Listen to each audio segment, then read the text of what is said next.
7 मई 2025 की वो काली रात पाकिस्तान के आतंकियों के लिए आखिरी साबित हुई। पहलगाम में 22 अप्रैल को धर्म पूछकर 26 मासूम लोगों, ज्यादातर हिंदू पर्यटकों की बेरहमी से हत्या कर दी गई थी। आतंकी बैसरण घाटी में पहुंचे, लोगों को रोका, धर्म पूछा, कलमा पढ़ने को कहा और जो हिंदू बताए या कलमा ना पढ़ सके उन्हें गोली मार दी। यह हमला सिर्फ हत्या नहीं था, ये इंसानियत पर हमला था जो भारत की सहन शक्ति की आखिरी हद पार कर गया। उस रात जब पहलगाम के शहीदों की माएं बहनें आंसुओं में डूबी थीं, पाकिस्तान के सियालकोट, मुलीद के, बहावलपुर, मुजफ्फराबाद, कोटली और भिंबर में लश्कर तैयबा, जैश मोहम्मद और हिजबुल मुजाहिदीन के ठिकाने शांति से सो रहे थे। उन्हें क्या पता था कि ये उनकी आखिरी नींद होगी। रात 1:05 से 1:15 बजे के बीच भारत ने ऑपरेशन सिंदूर शुरू किया। आतंकवाद के खिलाफ अब तक का सबसे बड़ा और साहसी मिलिट्री एक्शन। भारतीय वायुसेना ने इंडियन एयर स्पेस में रहते हुए लंबी दूरी की मिसाइलों और बॉम्ब से 9 प्रमुख आतंकी ठिकानों पर 24 से ज्यादा हमले किए। स्कैल्प क्रूज मिसाइलें, ब्राह्मोस सुपरसोनिक मिसाइलें, हैमर प्रिसिजन गाइडेड बम्स और स्पाइस 2000 सबका इस्तेमाल हुआ।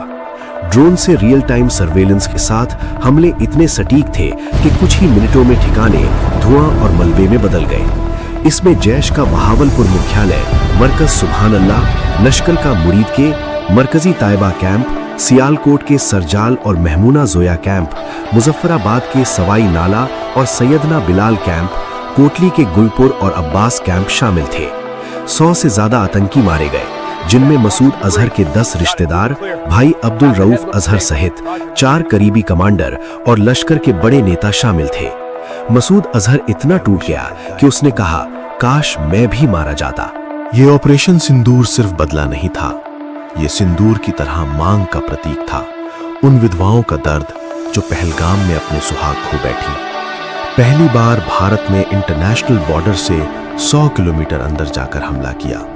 2016 की सर्जिकल स्ट्राइक और 2019 की बालाकोट से आगे बढ़ते हुए प्लानिंग का मास्टर स्ट्रोक। हमले की जड़ें 22 अप्रैल से शुरू हुई, लेकिन तैयारी हाई लेवल थी।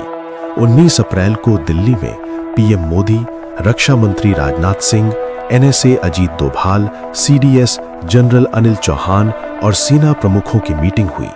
पीएम ने सेनाओं को पूरी छूट दी। रॉ और एनटीआरओ ने 21 ठिकानों की रियल टाइम जानकारी जुटाई। 9 सबसे खतरनाक चुने गए। 5 मई तक ब्लूप्रिंट तैयार, पीएम की मंजूरी मिली।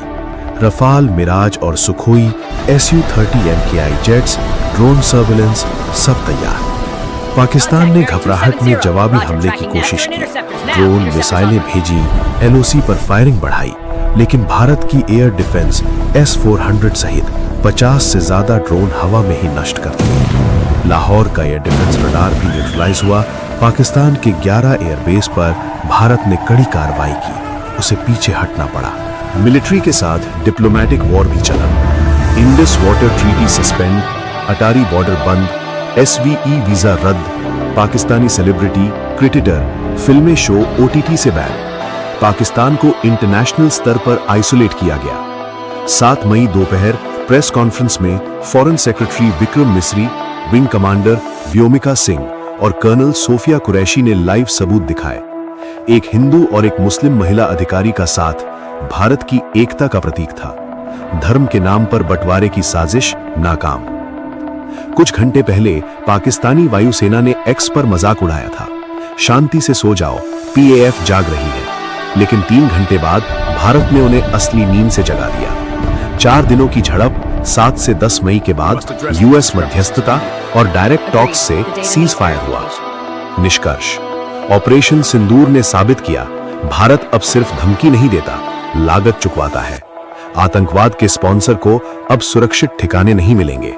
पहलगाम के शहीदों को इंसाफ मिला और भारत ने दुनिया को दिखाया कि मातृभूमि पर हमला बर्दाश्त नहीं होगा। ये नया डॉक्ट्रीन है, आतंक की हर साजिश का जवाब, कल्पना से बड़ी सजा। जय हिंद।